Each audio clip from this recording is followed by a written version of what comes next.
Welcome, friends, to the animation experience at Conservation Station.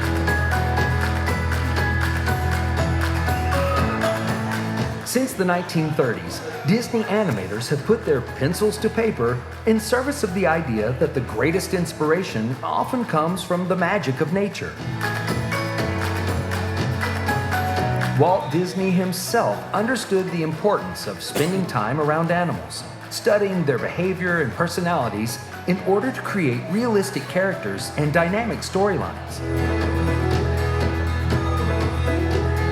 This meeting of the human and animal worlds sparked a legacy of storytelling that has shaped our relationship with animals and conservation forever. Today, we invite you to become a part of that legacy as our own Disney artists help you learn to sketch characters inspired by the very animals found here at Disney's Animal Kingdom. Get your pencils ready, because here comes our animation artist now. Good morning, everybody. Welcome to the animation experience here at Conservation Station.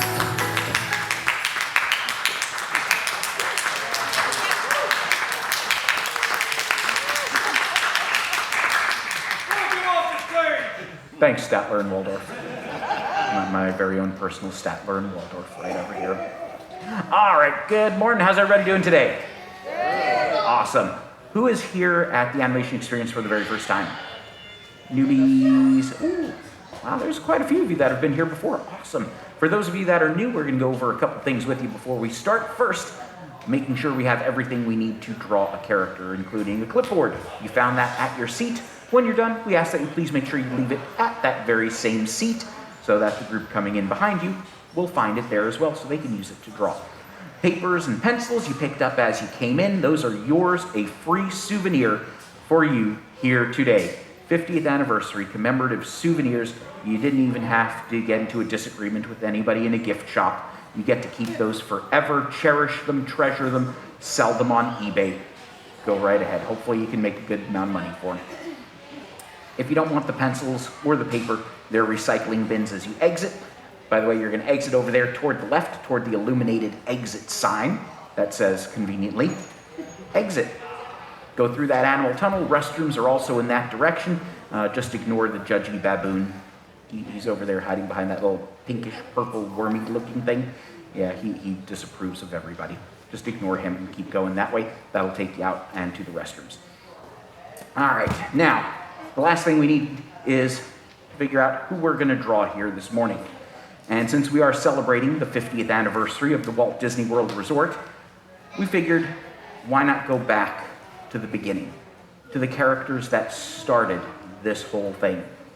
The originals, there are 5 of them, they're fabulous. I'm talking, of course, about Mickey, Donald, Goofy, Pluto, and the one, the only, Minnie Mouse. And appropriate that we are drawing her here today on International Women's Day. Minnie has been an icon for many decades. And so we are going to be drawing her, and you can see over the years she's changed quite a bit. She's gotten better as she's gotten older, and so we're going to be drawing the modern version of Minnie Mouse here today. So what do you say? Let's draw. And we're going to start her off with her snout. Nice little muzzle. And right here where our 2 guidelines cross.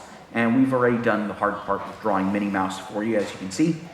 We drew the circle and the guidelines. That's going to shave about 30 minutes off of our 30-minute showtime. So we can start right here where those 2 guidelines meet. We're going to draw a little curve. A little sad face almost. A little rainbow arch. Just right in the middle. That's going to be her muzzle or her snout. Now you may have noticed by now that your pencils do not have erasers. So keep your lines light. Keep them messy. Do not be afraid of mistakes, because it's going to happen. I can guarantee that. Everyone will make a mistake, especially if this is the first time you've drawn Minnie Mouse. Who is drawing Minnie Mouse here for the very first time? All right, almost everybody. So I can guarantee you one absolute truth. This will be the best Minnie Mouse you have ever drawn, because it's the only Minnie Mouse you have ever drawn. All right, So we've got our snout. We're going to add her nose underneath. And her nose is a nice little oval, like a grape. We're going to start a little bit below our snout and maybe sitting a little bit above the halfway point between the guideline and the bottom of our circle. And we're going to draw this nice little oval shape sitting right here underneath of our snout. Now, a lot of people think Minnie and Mickey are basically the same. You just add some eyelashes and a bow to the top of the head, but there are some subtle differences, like the nose. Minnie's nose is smaller than Mickey's. Just a little teeny bit, but it is smaller. A little more dainty, if you will. Put a nice little oval right in there. Darken in a little muzzle. And to the sides of our nose, we're going to add some dimples. Now, right above the bottom of that nose, if you go straight across to the edge of our circle, we put a little curve right in here. That's going to be her dimple. And same thing on this side. Just go across and curve out to the edge of our circle. Give her these cute little dimples. And her smile is going to follow the curve of our circle. The same shape, just from the center of one dimple to the center of the other. So we're just going to go parallel to the curve of our circle. You keep it light at first, and as you sketch it out, and once you find that shape, you go over it and darken it in. So we're just matching the curve to create that cute little smile. Underneath the smile, we're going to add her lower lip. Think of it like a little hammock hanging down just a little bit below our circle. Drop down and curve back up again. And again, her mouth is a little bit smaller than Mickey's. About the same size of the nose. In fact, if you took the nose, you should be able to fit it right inside of her mouth. Almost like she's eating an M&M. And inside that mouth, we'll add two little curves to give her a tongue. Like rolling hills or sand dunes. Two little curvy lines. And there's her tongue. Her lower lip is the same hammock shape, just sitting a little bit below. And coming up almost to the edge of our circle. So that's going to give us that nice chin underneath. And we can add her big chubby cheeks, because Minnie Mouse is cute and adorable. And so we're going to draw in half of a heart. Just starting right here at the guideline, just above our dimple. We're going to swing it out past the edge of our circle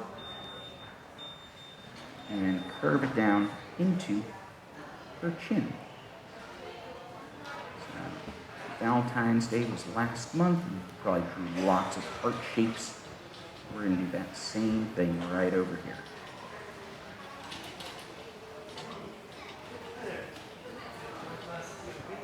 Half of a heart on this side, and half of a heart over here on this side. So give her these cute little cheeks.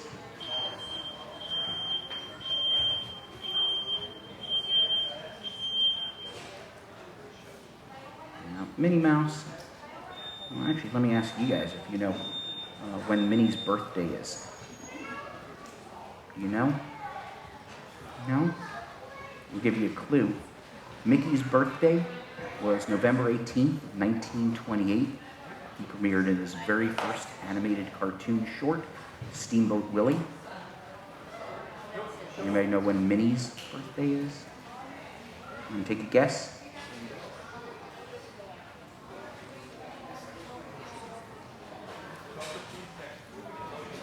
Yesterday? No, Minnie's been around a little bit more than a day, in several decades. That's right! It was a trick question. It's the exact same day. They both premiered in Steamboat Willie, although Mickey Mouse is technically 2 minutes older because he premiered first. Minnie Mouse didn't come in until 2 minutes after we first got to see Mickey. So he's 2 minutes older. But they are both the stars of Steamboat Willie, which, by the way, is the name of the ship in the cartoon. Yeah, so Steamboat Willie doesn't refer to the character Mickey Mouse plays in the cartoon. Willie refers to the name of the ship that they're on. So in case anybody says, oh, that's Steamboat Willie. No, that's Mickey Mouse in Steamboat Willie. Willie is the boat. Mickey did not play the boat. But Mickey did play a role that was originally scripted for Oswald the Lucky Rabbit. That's why in some of those early cartoons, Mickey does stuff that you typically don't think of Mickey Mouse as doing, because Mickey Mouse is that role model. He's the Boy Scout character. He's the guy that does everything good, and you're like, oh. Donald Duck is the one that does all the stuff. He gets angry, he gets mad, he breaks things, and so Donald kind of took that role on and allowed Mickey Mouse to move away from being more Oswald-like into that really good character that we know and love today. Now, for her eyes, we're going to give her these nice big surfboards for eyes.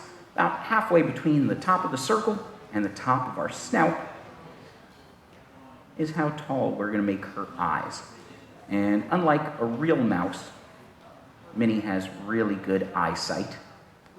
Mice don't really use their eyes as much as they do their other senses like smell and hearing.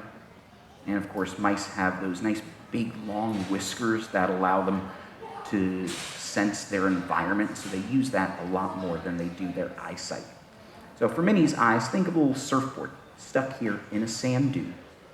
Nice little oval shape, coming up about halfway to the top of our circle. And technically, Minnie's eyes are actually a little bit bigger than Mickey's, enhancing that cute appearance. We'll do the same thing on this side. This little surfboard sitting here in our sand dune.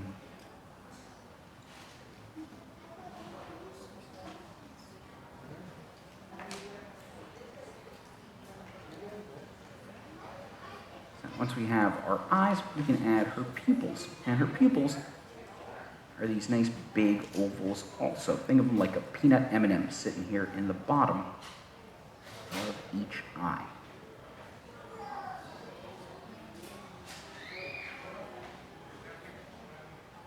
These big pupils.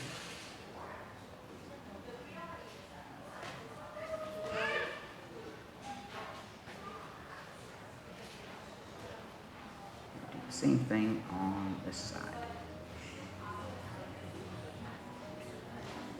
Now, back in 1986, Disney Parks designated that as Minnie's year, and so they had lots of stuff dedicated to Minnie Mouse, including the Totally Minnie Review. And here in 2022, for Disneyland Paris's 30th anniversary, Minnie got a specially designed costume by international fashion designer Stella McCartney. And so it was the first time Minnie had received a specially designed pantsuit. She wears over 300 different outfits in her wardrobe, and she has a bow to match each and every single one of them. Once we draw in her bow, feel free to decorate it as you see fit, because I can guarantee however you decorate her bow, I'm pretty sure she's got a costume in her wardrobe to match that bow. Whether it's solid, striped, polka dots, hearts, or whatever, she's got a matching bow in there somewhere. Now, we've got her eyes. At the top of those eyes, we can also give her some eyelashes. And Minnie has 3 long eyelashes curving up from the top of each eye. So I'll put in 3 long, curvy lines here at the top of her eyes. 1, 2, 3 on this side, and then we'll do another 3 on the other side. Give her some nice long lashes.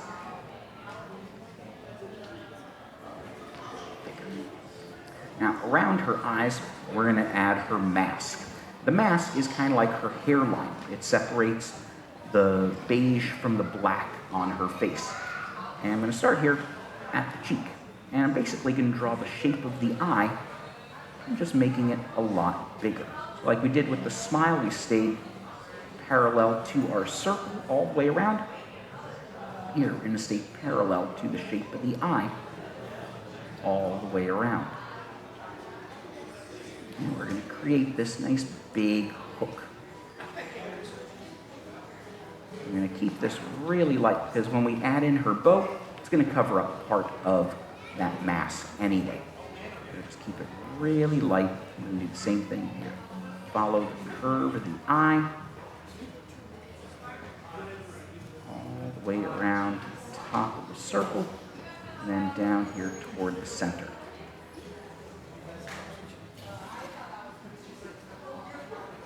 Now we can see where her hair is. The next thing we're going to add are her ears. And her ears are pretty big. They're about half the size of our circle. The middle of our circle is actually just a little bit above this guideline. Right about here, maybe like a quarter of an inch up. And that'll give you about half the size of the circle. And her ears are going to connect at about a 45-degree angle from that center line. And again, it doesn't have to be exact. So I'm going to put a little mark right about there to show where her ear is going to attach. If you want to go straight across, and I'll tell you where it's going to connect over here on this side. Then you got half of your circle. Slide that right out. Tilt the pencil. Boop. Make a little mark out here. Now you know how big her ear is going to be. And it's not quite a perfect circle. It's more of an oval shape. And again, the good thing about Minnie, her bow is going to cover up at least half of this ear anyway. I'm just going to draw it really, really light. Because we're going to cover a good chunk of it up with her bow. When we're drawing Mickey Mouse, you have to be really precise with his ears to make sure they're symmetrical on both sides. For Minnie, we don't have to worry about that as much, which is nice. So once we've got one ear, which should line up right about with the top of that center line there. You want to extend a little guideline out in this direction. You can even put another little one across the bottom of her ear. And that'll help us to fit the ear on this side. And if you want to measure half of your circle, you can do the same thing over here.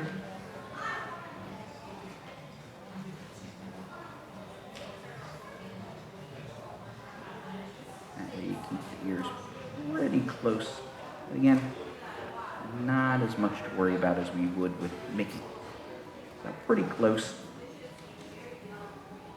We got the shape for both of her ears. Let's go ahead and draw in that bow.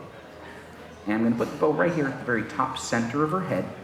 It's going to draw inside the circle a little bit. And we're going to make this nice big oval. That's going to be the knot in the center of her bow. And since it's made of fabric, we can add a little wrinkle or two to show that it's pulled nice and tight.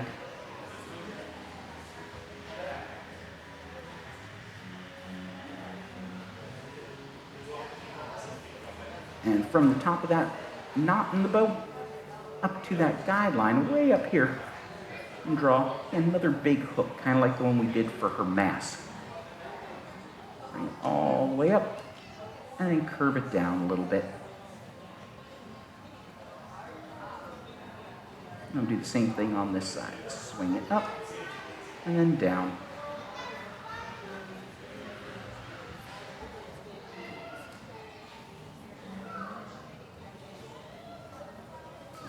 The bottom part of the bow starts here from the bottom of the knot. And we're going to curve it down across her head and swing it right back up until we connect it to the top. So you get a shape that looks a lot like a big butterfly wing. You do the same thing on this side. So now it looks like she's got a butterfly sitting on top of her head.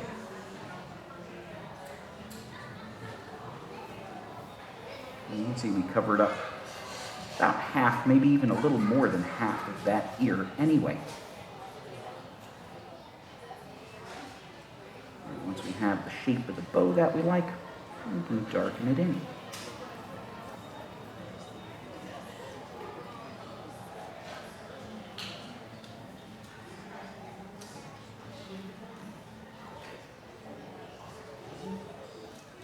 You can add a few more little wrinkles to the fabric to make it look a little more like it's made of fabric.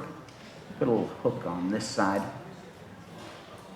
showing the curves around. And put another little hook up here at the top over there. And right here where the knot pulls nice and tight, you can throw in a couple of wrinkles. So there's the shape for her bow. Now that we have the bow, all we have to do is darken in the rest of her head that's not covered by it. Darken in the mask and the outline of our circle. A little V shape that's right here in between, because that's part of her head. And finally, the rest of her ears that aren't covered by her bow.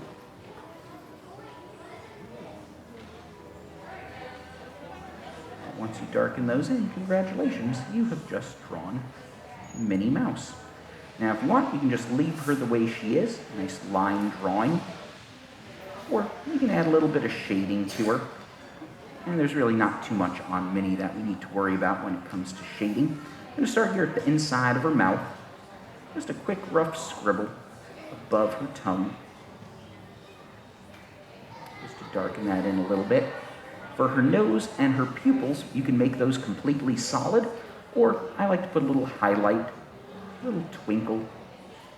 I'll put a little oval shape on the top of her nose and then shade in around it. And put a little matching circle here at the top of each pupil. Add that little highlight to her eye and shade in the rest. And it doesn't have to fill it in completely or perfectly. Just try and keep your pencil going in the same direction throughout the whole thing. Kind of adds that nice professional touch to it. Also shade in her hair here on the sides. A little bit of her hair underneath the knot and the bow in the center. And then coming down the other side of her mask. And finally, her ears.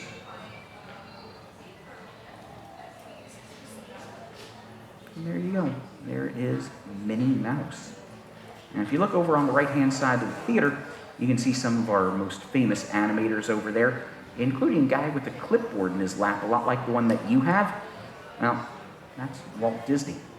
You are doing exactly what he's doing. We were inspired to draw Minnie Mouse. He's using those baby deer there as his inspiration when working on some early sketches of Bambi.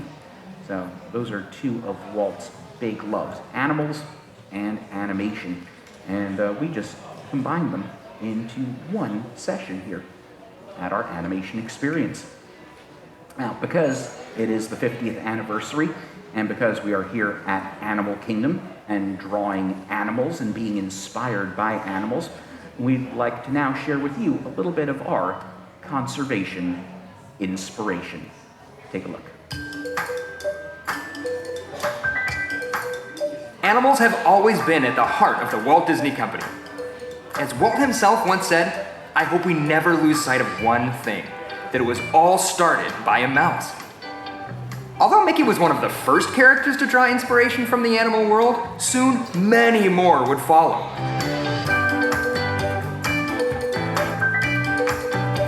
And the connection didn't stop there. Eventually, Walt's passion for nature led to a documentary series known as The True Life Adventures, exploring wildlife stories from the great outdoors. This legacy of environmental storytelling continues through the Disney nature films. Walt Disney was a true pioneer for conservation. In that spirit, as a demonstration of our company's continual commitment to protecting wildlife and wild places, the Disney Conservation Fund was founded in 1995. Its mission?